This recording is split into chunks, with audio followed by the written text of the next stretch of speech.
تو آج ہم سیاسی جماعتوں کے اندرونی دنیا کو سمجھنے کی کوشش کر رہے ہیں۔ جی، خاص طور پر یہ کہ وہ اقتدار میں آنے کے لیے کیا تیاریاں کرتی ہیں۔ اور یہ بھی کہ جنوبی ایشیا میں ان کے معاملات کیسے چلتے ہیں۔ بالکل۔ ہمارے پاس نا آج دو بڑے دلچسپ ذرائع ہیں۔ ایک تو ہے انسٹیٹیوٹ فار گورنمنٹ، جی یہ ایک برطانوی ادارہ ہے جی، جو حکومت کی کارکردگی پر تحقیق کرتا ہے۔ ہاں، اور ان کی رپورٹ بتاتی ہے کہ برطانیہ میں پارٹیاں الیکشن جیتنے پر حکومت کیسے سنبھالتی ہیں، اس کی تیاری کیسے ہوتی ہے۔ اور دوسرا ذریعہ؟ دوسرا ہے انٹرنیشنل آئیڈیا۔ یہ ایک بین الاقوامی تنظیم ہے، جمہوریت پر کام کرتی ہے۔ اچھا۔ ان کی رپورٹ خاص طور پر جنوبی ایشیا پر ہے، بنگلہ دیش، بھارت، نیپال، پاکستان، سری لنکا۔ یعنی وہاں جماعتوں کا اندرونی نظام، چیلنجز، قوانین، یہ سب؟ جی بالکل۔ تو آج مقصد یہی ہے کہ ان رپورٹ سے اہم باتوں نکالیں، سمجھیں کہ اقتدار کی منصوبہ بندی ہوتی کیسے ہے، اور یہ بھی کہ برطانیہ اور جنوبی ایشیا کے نظام میں کیا فرق نظر آتا ہے۔ چلیں برطانیہ سے شروع کرتے ہیں۔ وہاں کیا ہوتا ہے الیکشن سے پہلے؟ تیاریاں کیسی ہوتی ہیں؟ دیکھیں، برطانیہ میں وہ الیکشن سے کافی پہلے ہی پالیسیوں کو آپ کہہ لیں قابل عمل بنانے پر کام شروع کر دیتے ہیں۔ اچھا، یعنی صرف وعدے نہیں؟ نہیں، صرف وعدے نہیں، وہ سوچتے ہیں کہ حکومت میں آتے ہی کیا قانون لانا ہے، کون سے فوری اعلانات کرنے ہیں۔ کوئی مثال؟ جی، جیسے 1997 میں لیبر پارٹی نے آتے ہی بینک آف انگلینڈ کو خود مختاری دی۔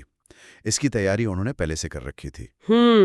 اور حکومتی ڈھانچے پر بھی غور ہوتا ہوگا، مطلب کون سی وزارت، وزیر اعظم ہاؤس کیسے چلے گا؟ بالکل۔ اور ایک اور اہم بات، ممکنہ وزراء کی تیاری۔ انسٹیٹیوٹ فار گورنمنٹ 2009 سے اس میں مدد بھی دے رہا ہے۔ اچھا، کیوں؟ کیونکہ ظاہر ہے بغیر تجربے کے حکومت چلانا مشکل ہو سکتا ہے، اور یہ تیاری اس پر بھی منحصر ہے کہ پارٹی کو جیتنے کا کتنا یقین ہے یا وہ کتنے عرصے سے اپوزیشن میں ہے۔ اور وہ یہ سب اکیلے نہیں کرتے ہوں گے؟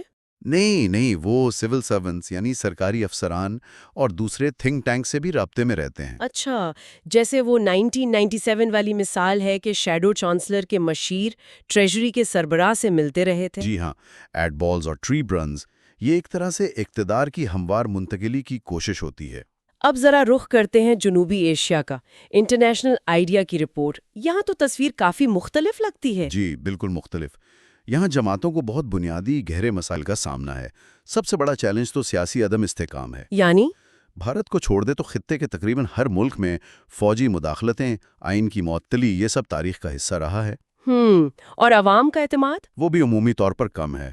پھر لیڈروں کے گرد شخصیت پرستی بہت ہے، کرپشن، اندرونی دھڑے بندی، یہ مسائل بھی ہیں۔ تو اس کا مطلب ہے کہ وہاں تیاری سے پہلے تو شاید اپنی بقا اور استحکام کا مسئلہ زیادہ بڑا ہے۔ بالکل۔ جب ماحول ہی غیر یقینی ہو تو جماعتوں کی زیادہ تر توانائی تو الیکشن جیتنے، پوزیشن بچانے یا اندرونی لڑائیاں نمٹانے میں لگ جاتی ہے۔ تو پھر طویل مدتی پالیسی سازی، حکومت چلانے کی باریکیاں، ان پر توجہ کم ہو جاتی ہوگی۔ لامحالہ۔ اور یہاں جماعتوں کی بنیاد بھی مختلف ہے۔ کچھ آزادی کی تحریکوں سے نکلیں، کچھ کسی کرشماتی لیڈر کے گرد بنے۔ اچھا۔ تو ہوتا یہ ہے کہ جماعت ایک مرکزی رہنما پر بہت انحصار کرتی ہے، جانشینی بھی اکثر مروسی ہو جاتی ہے۔ اور پارٹی کا وجود بھی رہنما سے جڑا ہوتا ہے؟ بعض اوقات، جی ہاں۔ تو پالیسی سازی بھی ایک فرد کا کام بن جاتی ہے، برطانیہ کے ٹیم ورک والے ماڈل سے بالکل الگ۔ اچھا، یہ تو ہوئے بڑے چیلنجز، لیکن روزمرہ کے کام جیسے پارٹی کے اندر فیصلے، پیسہ کہاں سے آتا ہے، اس پر کیا کہتی ہے رپورٹ؟ قوانین ہیں کوئی؟ قوانین تو ہیں کاغذ پر، پارٹیوں کی رجسٹریشن، فنڈنگ بتانا، اندرونی انتخابات۔ پاکستان میں 2002 کا آرڈر ہے جو اندرونی جمہوریت کی بات کرتا ہے۔ لیکن مسئلہ ان پر عمل درآمد کا ہے۔ اکثر یہ قوانین کمزور ہیں یا ان پر سختی نہیں ہوتی۔ اور فنڈنگ، پیسہ، وہ تو ہر جگہ مسئلہ ہے ویسے۔ جنوبی ایشیا میں یہ خاصا بڑا مسئلہ ہے۔ شفافیت بہت کم ہے، الیکشن مہم پر حد سے کہیں زیادہ خرچ ہوتا ہے۔ بھارت پاکستان میں یہ عام سننے میں آتا ہے۔ جی، اور زیادہ تر ممالک میں پارٹیوں کے لیے سرکاری فنڈنگ کا کوئی مؤثر نظام بھی نہیں ہے۔ تو پھر امیدوار کیسے چنے جاتے ہیں؟ اکثر جیتنے کی صلاحیت یعنی ونیبلٹی پر، اور اس میں پیسے کا دخل بھی ہوتا ہے۔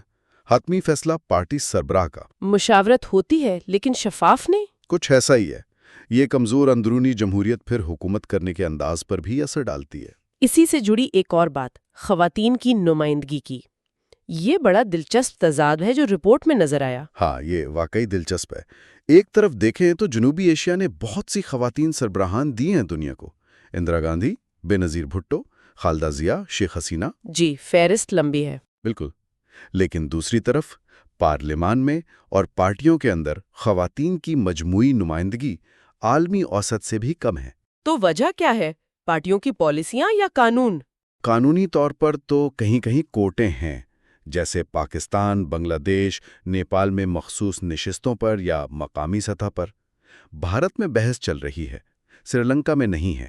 لیکن اصل مسئلہ شاید یہ ہے کہ پارٹیاں خود عام نشستوں پر جو جیتنے والی نشستیں ہوتی ہیں وہاں خواتین کو کم نامزد کرتی ہیں۔ شاید وہی جیتنے کی صلاحیت والا معاملہ یہاں بھی آ جاتا ہے۔ ہو سکتا ہے، جو اکثر مرد امیدواروں کے حق میں جاتا ہے۔ تو خلاصہ کریں اگر، تو برطانیہ میں جماعتیں ایک مستحکم نظام میں اقتدار کی منتقلی اور پالیسیوں پر عمل کی منظم تیاری پر زیادہ توجہ دے پاتی ہیں۔ جی، جبکہ جنوبی ایشیا میں جماعتیں تیاری تو کرتی ہیں، لیکن ساتھ ساتھ انہیں سیاسی بقا، اعتماد سازی، اندرونی جمہوریت اور وسائل کی کمی جیسے بنیادی مسائل سے بھی نمٹنا پڑتا ہے۔ یعنی وہاں تیاری کا مطلب صرف پالیسی بنانا نہیں ہے؟ نہیں، بلکہ طاقت کا کھیل، دھڑے بندیاں سنبھالنا، غیر یقینی ماحول میں راستہ بنانا، یہ سب بھی شامل ہیں۔ ان ذرائع سے ایک بڑا سوال یہ بھی ذہن میں آتا ہے جی، کہ سیاسی جماعتوں کو بہتر بنانے کے لیے کیا زیادہ ضروری ہے، نئے سخت قوانین یا پھر ملک کی مجموعی سیاسی ثقافت، قیادت کا رویہ، جمہوری روایات؟ یہ بہت اہم نقطہ ہے، اور اس کا کوئی آسان جواب نہیں ہے۔ کیا قوانین زیادہ فرق ڈالتے ہیں یا سیاسی کلچر اور قیادت کا کردار؟ یہ سوال ان ذرائع سے ضرور ابھرتا ہے اور اس پر مزید سوچا جا سکتا ہے۔ بالکل، اس پر ضرور غور کرنا چاہیے۔